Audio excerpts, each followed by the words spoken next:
Welcome to today's deep dive. Imagine a world where computers can not only hear and understand us, but can also respond with human-like gestures and emotions. That's exactly what we're exploring today. The paper presents a unique framework that merges motion, speech, and text into a cohesive model. Imagine decoding body language while following the rhythm of speech and the context of words, all in real time. Let's explore how these modalities come together to redefine motion generation and interaction.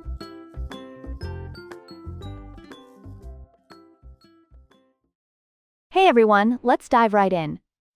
This paper explores a fascinating idea, connecting two key ways humans communicate verbal language and nonverbal body motion. Picture someone swinging a golf club. The motion, the sound, and the intent all mixed together, right? This paper proposes treating 3D human motion like a language, with its own tokens and structure. It's a generative pre-training framework that brings movement, emotion, and audio cues into one space. The authors show how this method can handle tasks like making gestures that match someone's speech, creating editable motions from text instructions, or generating emotion from a simple caption like, "sit cross-legged."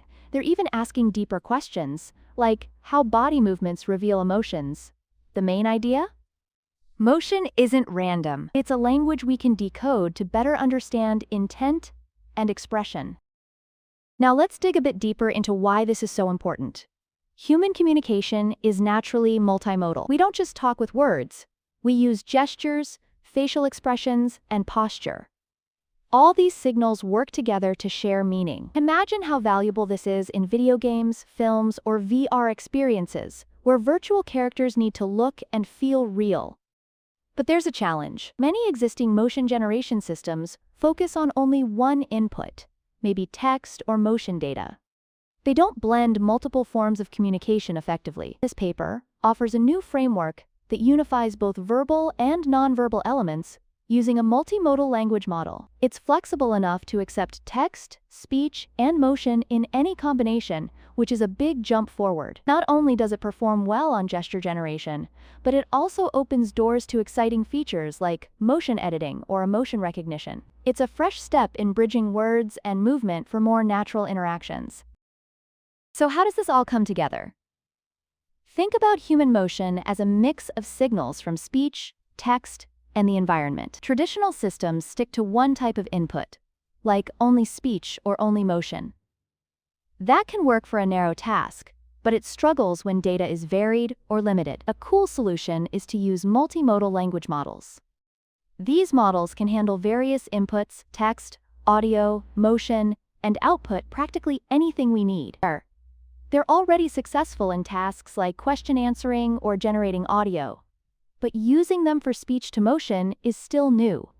What's impressive here is the model's ability to generalize, even with limited data. The paper shows that without ever seeing paired speech and motion data during training, it still does really well and can even guess emotions from motion. This is a significant stride in unifying verbal and nonverbal communication. At the heart of this approach are language models. They naturally connect different inputs, like spoken words or gestures, because they're built for robust semantic understanding. Want to respond to a joke with a laugh? You need both context and reasoning.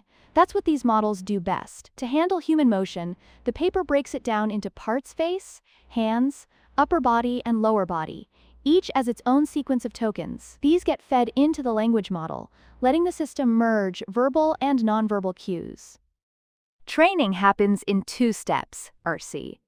First is a pre-training phase that aligns different inputs, like audio and motion. After that, the model is fine-tuned on specific tasks, such as generating gestures and tests. Tests on gesture benchmarks show better results than older methods. Why? Because this approach captures both what's said and how it's expressed physically, going beyond isolated data streams. Now let's see how the model processes everything together. Human motion, audio, and text as unified tokens. Take a look at how they handle each body part: face, hands, upper body, and lower body. They turn each into discrete tokens. Meanwhile, audio and text are also tokenized, using language-specific encoders, and then everything is pulled into one big vocabulary. When training starts, these mixed tokens from all sorts of modalities go into a transformer-based encoder-decoder. The encoder finds meaningful features, and then the decoder works auto-regressively, predicting each next token. Thanks to this strategy, the model can accept varied input types, like a snippet of audio plus some text, and produce motion sequences or even text descriptions. Essentially, it unites multiple ways of communicating under one umbrella, capturing the subtle nature of human expression. This section builds on the growing success of multimodal language models, which can handle many different input types all at once. Inspired by these advances, the framework here brings together verbal and nonverbal communication, allowing it to generate both text and motion from any blend of inputs. A key part is motion tokenization. As mentioned, the paper splits motion data into 4 parts: lower body, upper body, hands, and face, using a representation that can capture even twisting or complex movements. It's not as simplified as older skeleton-based models. Each body part becomes tokens in one shared vocabulary, allowing the model to pick up on finer details of human body language and produce realistic, expressive motion. Let's dive into how the model turns continuous motion into tokens. Each body part, face, hands, upper body, lower body, goes through a specialized encoder-decoder. The encoder reads the motion over time and outputs a series of discrete tokens from a codebook. These tokens act like the words of motion. Reconstruction is critical.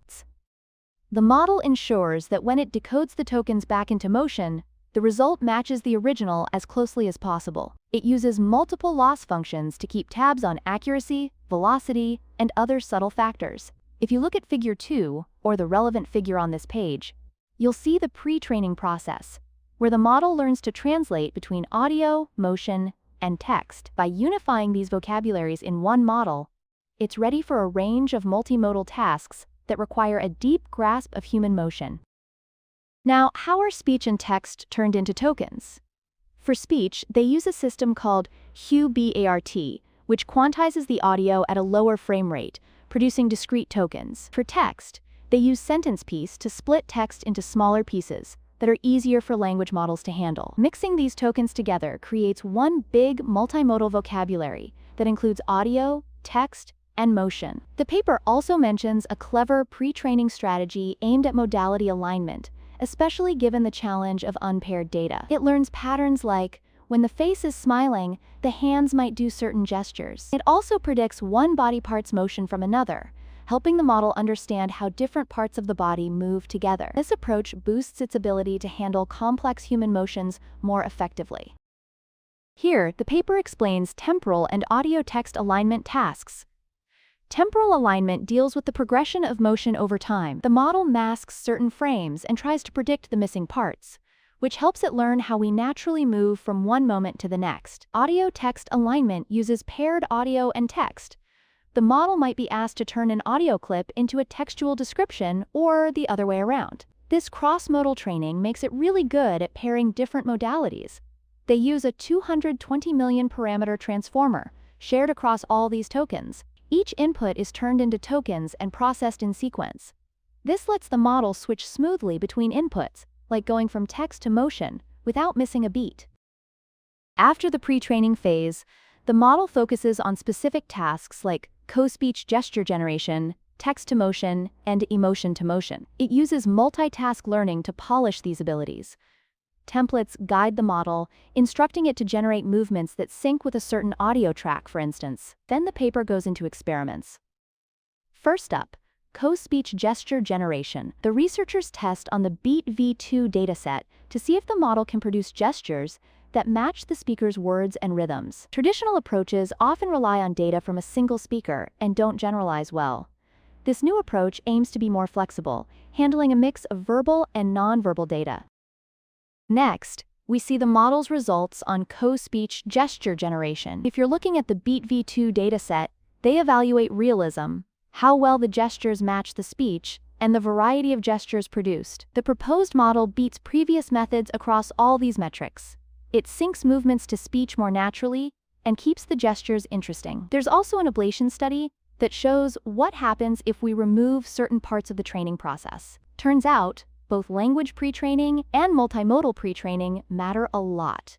Without them, the model's performance drops. This proves how crucial these training steps are in generating high-quality gestures. If you check out the qualitative examples, you'll see how the motion lines up really smoothly with the speech. To elaborate, the pre-training phases give the model solid foundations for co-speech gesture tasks. By drawing on large amounts of audio, text, and motion data, it develops strong cross-modal connections. When we measure its realism, synchronization, and diversity on beat v2, the model comes out on top compared to other methods. The ablation results make it clear. Audio-to-text alignment and spatial motion prediction are critical to success.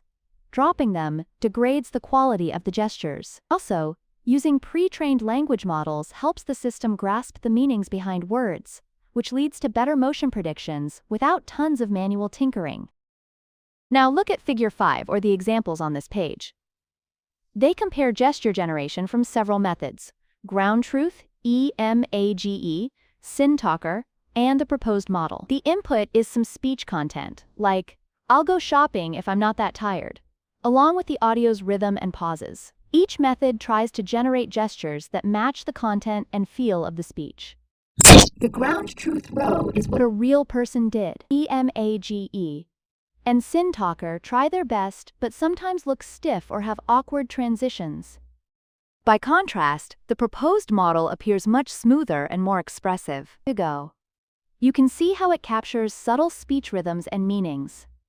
This is a good sign that combining verbal and nonverbal cues in one framework really pays off. Here, the paper shows how helpful pre-training is for generating gestures. Take a look at Figure 5 on this page. It compares models using different amounts of fine-tuning data. The proposed model still does great, even with less data, thanks to strong motion priors from pre-training. They also unify audio-to-motion and text-to-motion tasks. This means the model can handle instructions from either an audio file or a written prompt. With multiple datasets featuring lots of different movements, it matches gestures to audio or text in a versatile way. This makes the model more adaptive to various contexts and user needs. Now let's see how the model can produce editable gestures by combining text and audio. In Figure 6, or whichever figure is on this page, you'll see examples like sitting, walking in a circle, and moving forward and backward. The model blends these physical actions with expressive gestures, adjusting to whatever prompt you feed it. Then there's the motion-to-emotion task. Here, the model tries to figure out which emotion is shown in a body motion sequence. Could it be contempt? Happiness? Something else? Look at Table 3 to compare metrics. The proposed model does much better than a system called MotionGPT. This shows it picks up on emotional nuances in how people move. It's not just about copying motion. It's about understanding the context and the feeling behind it. Finally, we see more detail on emotion prediction.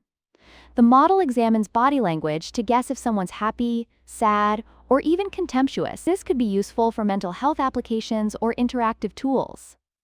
By mixing audio and text prompts, it generates coherent, expressive gestures. The examples here show it capturing subtle emotional cues.